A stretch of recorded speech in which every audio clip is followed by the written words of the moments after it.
Olha, gente, 13h14 aqui na capital sergipana, vamos falar agora sobre a morte da sargento Eliana. Hoje, o delegado responsável pela investigação falou sobre a apreensão do adolescente acusado do latrocínio. Perceba na entrevista como o delegado traz riqueza de detalhes na forma como o anjinho confessou o crime. Acompanhe.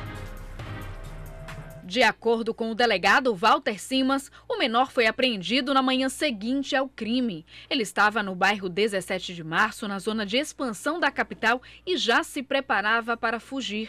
Nós entramos de forma cirúrgica no 17 de março, nós não misturamos a população e surpreendemos ele, que ele não conseguia esboçar qualquer reação. Entramos e saímos, apreendemos, sem que a população soubesse que estava havendo sequer uma operação policial naquele momento. Em depoimento à polícia, o adolescente de 16 anos confessou ter atirado na sargento da Polícia Militar, Eliana Costa da Silva, de 46 anos, e disse que o objetivo era roubar o celular da vítima. Ele saiu de casa já com o intuito de praticar ato infracional análogo a roubo, roubo a transeunte.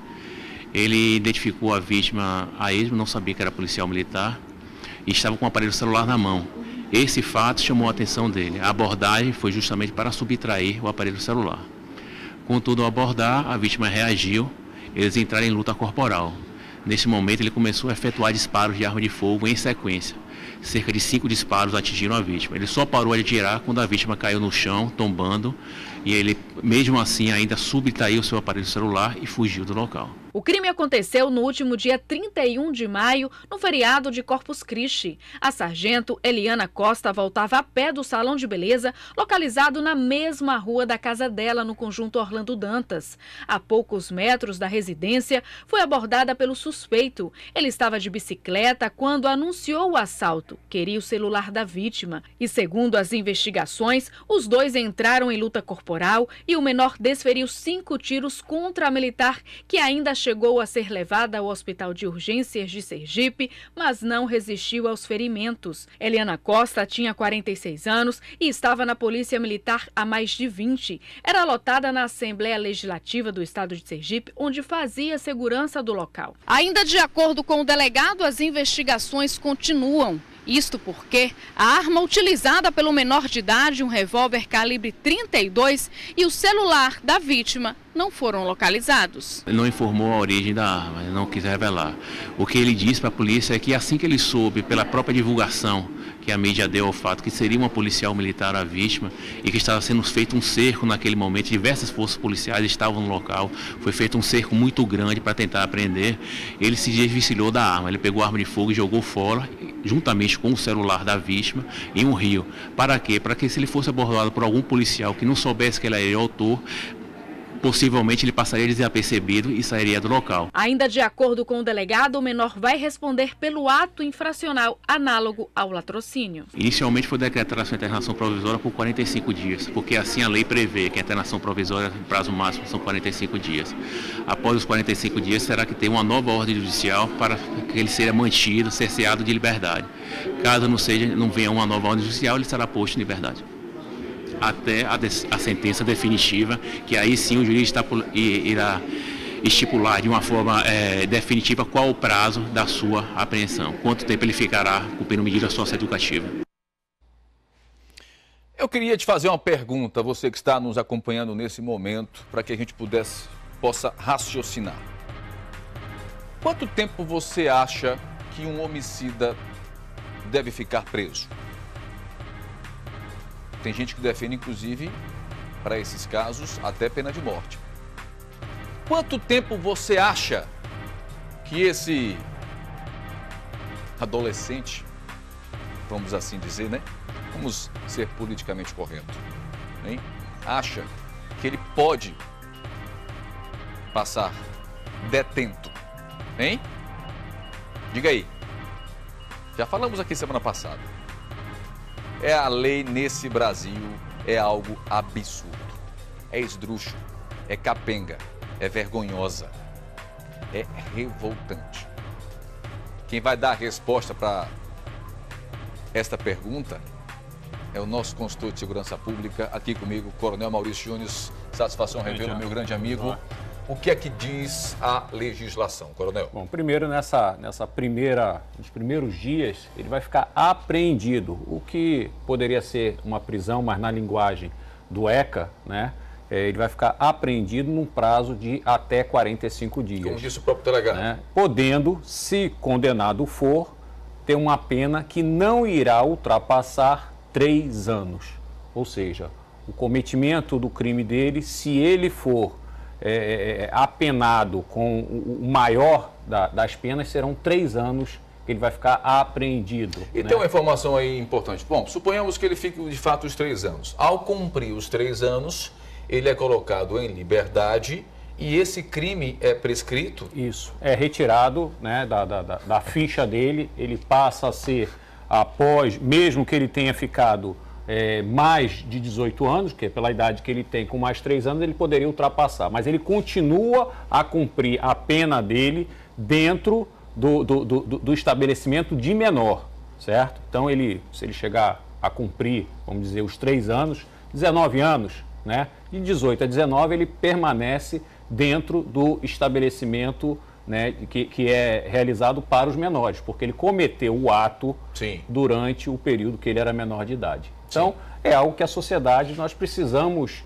repensarmos a nossa legislação em todos os sentidos, porque quem perde com tudo isso é a família, são os filhos, né, que infelizmente foram condenados para o resto da vida de não ter a oportunidade de desfrutar a companhia da mãe, o esposo, nós, sociedade, que daqui a 3 anos, né, vamos torcer para que haja uma recuperação deste menor. Coronel, né? Coronel. Isso é algo que... Coronel, não vamos ser hipócrita aqui. O senhor sabe muito mais do que eu. O senhor viveu 30 anos na Polícia Militar, convivendo com bandido, com o sistema penitenciário desse país, que é, na verdade, uma grande universidade do crime. Qual é o futuro, qual é a ressocialização que esse menor vai ter ali naquele Senan? Diga aí. Nenhuma, Thiago. Nenhuma. Ali, sabe o que vai acontecer? Ele vai estudar para ser um bandidão. Essa que é a grande verdade. Não existe, não tem política pública de ressocialização. O sistema não está preparado para isso. Esse país é um engodo. Esse país é uma vergonha, sabe? Agora, você, aqui na câmera 1, aqui comigo, aqui, ó. Você que tá me vendo agora, você é culpado disso. Você é culpado disso. Sabe por quê? Porque tem quem tá lá em Brasília fazendo, né, mercadoria, para não dizer outra coisa, porque alguém foi lá e colocou, entendeu? Tem que começar a passar esse Brasil a limpo. E passar o Brasil a limpo é saber votar certo e ter responsabilidade. Não adianta se eximir da responsabilidade, cruzar os braços, fazer como Pôncio Pilatos, ó, lava-se as mãos, porque isso não é comigo. Não é assim não que a banda toca não, malandrão. Você é culpado também, sabe? Outra coisa que me chama a atenção, delegado, coronel, é o fato desse cidadãozinho não ter passagem pela polícia e ter um acesso fácil à arma. Você se surpreende com esse fato? Não, Thiago. Infelizmente, a legislação que foi feita no nosso país, ela não funcionou. A história do Estatuto de Desarmamento, eu acho que foi um grande engodo para a sociedade, porque as pessoas de bem, na realidade, ficaram desarmadas. Eu entendo que, se o Estado não é capaz de gerir a proteção das pessoas, nós temos que dar o direito delas se autoprotegerem. Isso é uma opinião minha, pessoal. Não tenho dúvida, não tenho dúvida. O que a gente tem que levar em consideração com toda essa história, Thiago, é que o Estado tem que pensar na prevenção. Essa história de que depois a pessoa foi presa não está resolvendo o problema de ninguém. O que as pessoas desejam, o que a sociedade deseja é de não morrer. Não adianta depois ir prender, ele ficar preso por 3 anos no máximo, ou se for o maior, por um prazo de 5, 6 anos, né? E vai entrar apenas para a estatística. Vai ser a estatística. Né? Eu quero saber o seguinte, eu quero ouvir, nós ouvimos o delegado em relação a essa questão da arma. Pode soltar, produção.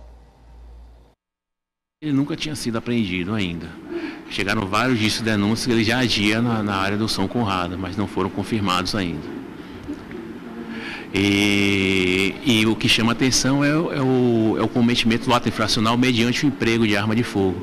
Não é comum que uma pessoa ingresse no mundo dos assaltos já praticando atos mediante emprego de arma de fogo. Geralmente se começa com pequenos furtos, com pequenas subtrações, depois passa para assaltos mediante emprego de arma branca, facas ou simulacros, para finalmente chegar ao emprego de arma de fogo. Até porque a pessoa tem que ter muita frieza para efetuar disparo de arma de fogo contra os outros. Olha, eu tenho 42 anos de idade, nunca peguei numa arma. Esse guri aí, esse adolescente infrator, sou obrigado a dizer isso, porque tem que ser politicamente correto, né? Se uma pessoa dessa já sabe manusear uma arma, dá 5 tiros, coronel, já tem uma certa intimidade com a arma. Tiago, na realidade, o que a gente sempre analisa, o que a gente sempre diz, quando o criminoso é um criminoso, entre aspas, profissional, né, ele já está na vida do crime, ele tende a não praticar o homicídio. Ele quer subtrair, roubar, ir embora e permanecer. Ele não quer que o crime se transforme num latrocínio. Quando é um criminoso, vamos dizer, entre aspas, inexperiente, o momento dele disparar a arma, de praticar o disparo de arma de fogo, muitas das vezes ocorre, não estou dizendo neste caso, estou dizendo em tese, ocorre muitas das vezes pelo desespero e por não querer ser preso. Tá? Então, muitas das vezes a gente diz, olha, é melhor uma situação que seja um criminoso, entre aspas, profissional do crime, que ele não irá querer ceifar a vida de ninguém. Então, isso é uma triste estatística, mas que a gente tem que colocar para que todas as pessoas possam compreender. Na prática, Tiago, ninguém vai trazer a vida dessa sargento ou de tantas outras pessoas que perderam a sua vida nessa violência. Então, o que nós precisamos, e é o que eu sempre procuro dizer aqui, precisamos ter trabalho de prevenção, atividade de prevenção. E no caso do homicídio, a atividade do homicídio doloso, não adianta a atividade de polícia militar de fazer prevenção. Precisamos as ações da polícia judiciária, mas precisamos mais do que nunca de cumprirmos os mandatos de prisão, ou seja, tirarmos os homicidas que estão soltos no estado de Sergipe e colocá-los encarcerados, não permitindo que eles venham cometer novos delitos, porque essa é o grande problema da violência no estado de Sergipe e que nós não temos no nosso sistema penitenciário espaço suficiente para conter essas pessoas. Então se constrói mais cadeias. Olha, eu não vou revelar ainda, tá? Mas eu acabei de receber aqui no Zap do Papito um outro dado estatístico falando sobre as 50 cidades mais perigosas do mundo.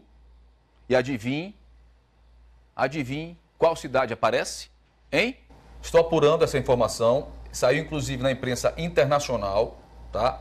Nós estamos apurando essa informação, mas está aqui, né? As cidades mais perigosas da América Latina, não do mundo, mas da América Latina de uma forma geral.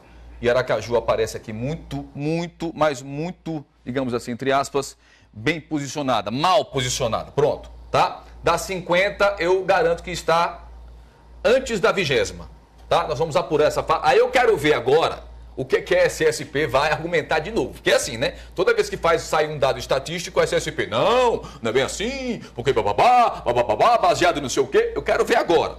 Já saiu na imprensa internacional. Estou apurando essa informação. Coronel Mauricione. Um abraço, Thiago. Satisfação, Revelo. Obrigado pela pizza de sábado, viu? Aliás, você vai voltar. Não sai daí não. Lá você volta daqui a pouquinho, tá? Okay. Com outras informações, tá?